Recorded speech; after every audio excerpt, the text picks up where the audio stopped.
Guy, get some paper, try the CRI before we go over it. Okay, we're given three types of cells that look shriveled up, normal, and swollen up. So what kind of solution would cause these cells to swell up or shrivel up or not change?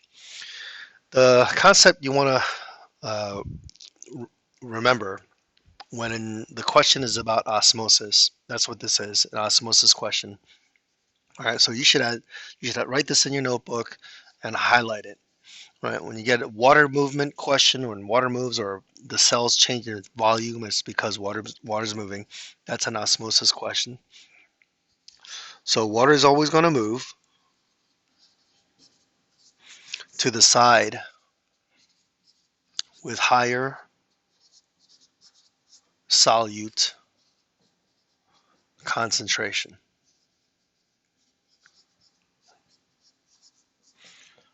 All right, what that means is water is going to go to the side where there is more solute. All right, let's take a look at our first scenario. Why would a cell shrivel up? Go ahead, answer. Which way would water move for a cell to shrivel up? And the answer is water will leave the cell to make it shrivel. It's not trying to shrivel up, but that's what would happen. So what would happen, or what scenario would cause water to leave the cell? Well, if you had a scenario where there's more solute outside the cell, right, there's higher solute concentration outside the cell, water moves to that side. So water is going to leave if there's more higher concentration solute outside. All right, this is known as hypertonic solution. Okay, so the solution that the cell is in has more, hyper means more, solute. All right, so here A is hypertonic.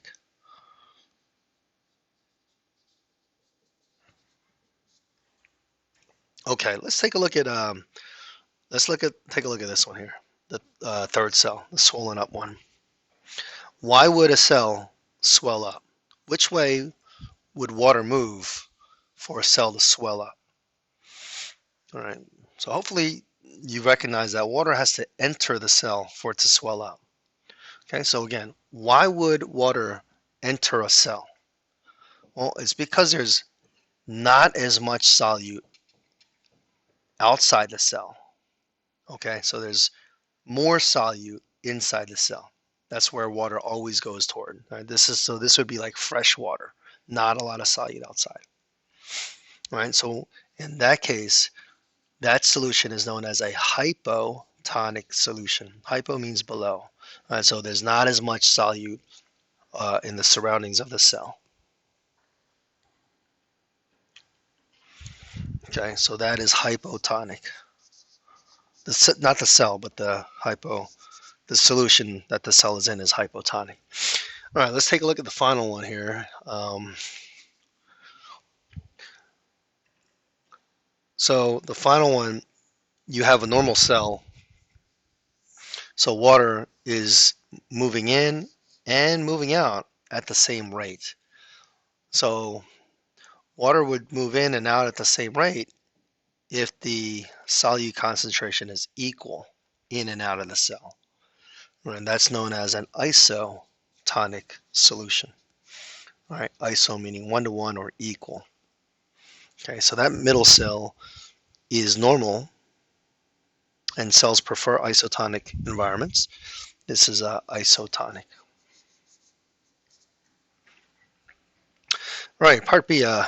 Before the cells were placed in each solution, compare the solute concentration. Well, we just did that. Okay, so in the hypertonic solution, there is more solute outside the cell. In the hypotonic solution, there is less solute outside the cell.